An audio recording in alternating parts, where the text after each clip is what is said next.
Ini laporan terakhir di 2023 dan mohon maaf Mas Anies, Anda baca pres yang paling miskin, Mas.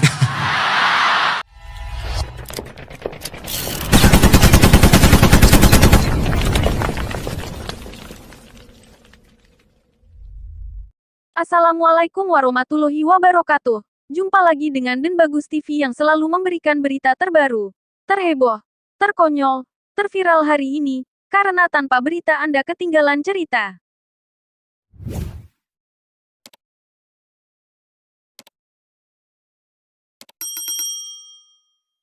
Najwa Shihab buka-bukaan soal kekayaan ketiga baca pres. Beberapa waktu lalu di acara Mata Najwa, 3 baca pres sengaja diundang Najwa Shihab untuk menjadi narasumber di acara tersebut. Siapa yang tak tahu Najwa Shihab? Banyak politisi yang enggan datang penuhi undangannya sebagai bintang tamu. Dari Pak Anies Baswedan, Pak Ganjar Pranowo, dan Pak Prabowo, manakah calon yang Anda sukai? Saya akan mengeluarkan LHKPN Anda, Mas Anies. Karena untuk pejabat publik, kekayaan itu bukan sesuatu yang harus ditutup-tutupi. Ini laporan terakhir di 2023 dan mohon maaf Mas Anies, Anda baca pres yang paling miskin, Mas. Kekayaan Anda 11,19 miliar. Saya akan. Sebentar, hutangnya berapa? Hutangnya berapa, Mas? Coba. Berapa mungkin Mas Anies? Ya, tapi nggak ada pinjol kan, Mas? Nggak ya? Enggak. Dari 11 miliar itu mayoritas bentuknya hutang karena saya masih kredit rumah sampai sekarang. Oke. Saya akan ulang pertanyaan saya. Jadi rencana Anda selain fundraising karena biayanya mahal? Dibantu oleh banyak orang yang memberikan dukungan saat ini, dan yang paling nanti akan mahal adalah ketika menjelang kampanye, menjelang kegiatan kampanye, produksi alat-alat peraga. Apa yang sekarang kami lakukan? Yang kami lakukan adalah kami membuat kontennya. Kami taruh di cloud dan kami izinkan siapa saja memproduksi kaos, memproduksi banner, memproduksi itu dari konten yang kami buat. Kami sendiri tidak mencetak, tapi kami menyiapkan kontennya dan kami meminta kepada semua. Bila Anda percaya kepada apa yang kami mau rencanakan, akan kami kerjakan, bantu kami untuk melakukan perubahan di Republik ini. Mas, ini yang terbaru nggak ya, Mas, ketika kekayaan Anda 13,45 miliar? Kira-kira segitu. Kira-kira segitu? Enggak, ini tahun 2022 Mbak. Ada yang lebih baru yang mungkin KPK belum melakukan, dan sekali lagi 3 hari setelah saya pensiun sudah saya laporkan. Lebih kaya atau lebih miskin, Mas? Ya, masih segitu karena setelah itu saya punya hutang untuk bangun rumah saya di Jogja, dan saya jual rumah saya yang ada di Cibubur, sehingga kemarin harus anjlok dulu, tapi naik sedikit ketika kemudian saya menuntaskan seluruh pekerjaan saya.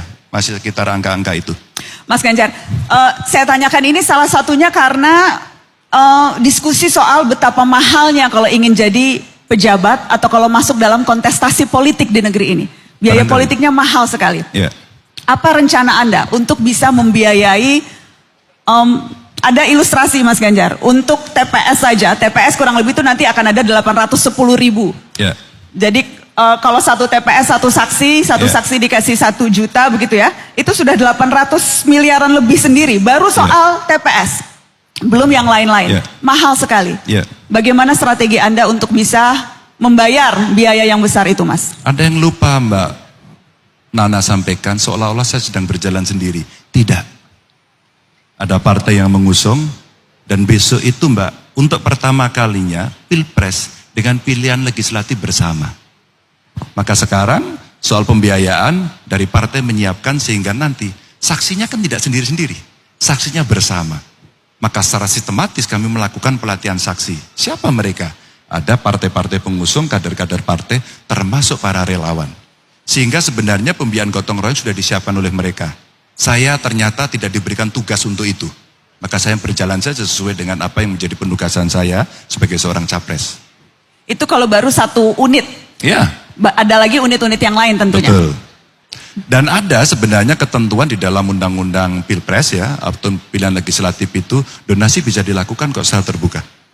Yang penting satu, bisa transparan, bisa akuntabel, dan kelak kemudian pasti akan dimintai pertanggungjawabannya ketika kemudian mereka harus melakukan selama perjalanan kampanye sampai kemudian di akhir itu. Saya kira model pembiayaannya sangat beragam. Seorang anak muda Indonesia yang tinggal di Amerika tiba-tiba telepon saya tidak terlalu kenal. Kemudian dia datang dan dia menyampaikan beberapa pengalamannya, dia mengikuti kontestasi 2 pilpres yang ada di sana, dan ternyata dia menjadi salah satu tim suksesnya di sana. Oke. Lalu dia sampaikan kepada saya, Mas saya mau bantu, saya nggak kenal tapi saya mau bantu Mas Ganjar. Apa yang kamu bantu? Saya punya aplikasi. Aplikasi ini bisa kita pakai untuk berkomunikasi dengan publik, menyampaikan gagasan, ide dan sebagainya, termasuk bagaimana fundraising dilakukan. Ada 2. Donasi yang bisa diberikan oleh mereka, dan yang kedua kita bisa menjual merchandise di sana. Saya kira ide-ide kreatif inilah yang kelak kemudian perlu kita akomodasi yang datang dari anak muda itu. Saya juga ingin tunjukkan harta kekayaan Pak Prabowo. Kita lihat bakal calon presiden dari Koalisi Indonesia Maju, harta Prabowo Subianto tertinggi di antara baca pres yang lain, Pak. 2,04 triliun rupiah.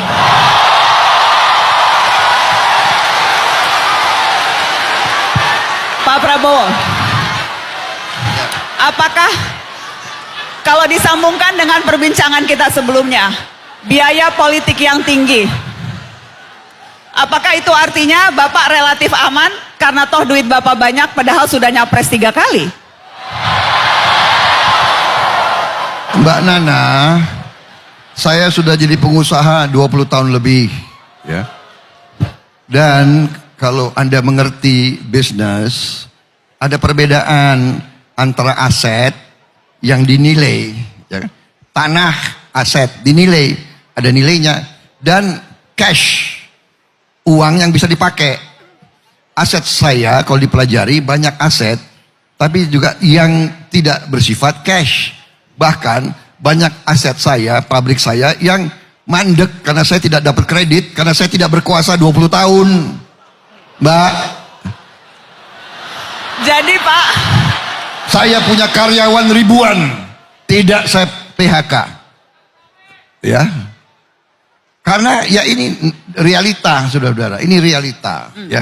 Jadi Pertanyaannya, Pak. saya tidak malu-malu, saya memang jadi pengusaha. Ya. Karena saya waktu pensiun saya hanya waktu itu hanya 900.000 rupiah. Sekarang pensiun saya 4,8 juta rupiah. Jadi kalau saya tidak berbisnis, saya nggak bisa hidup.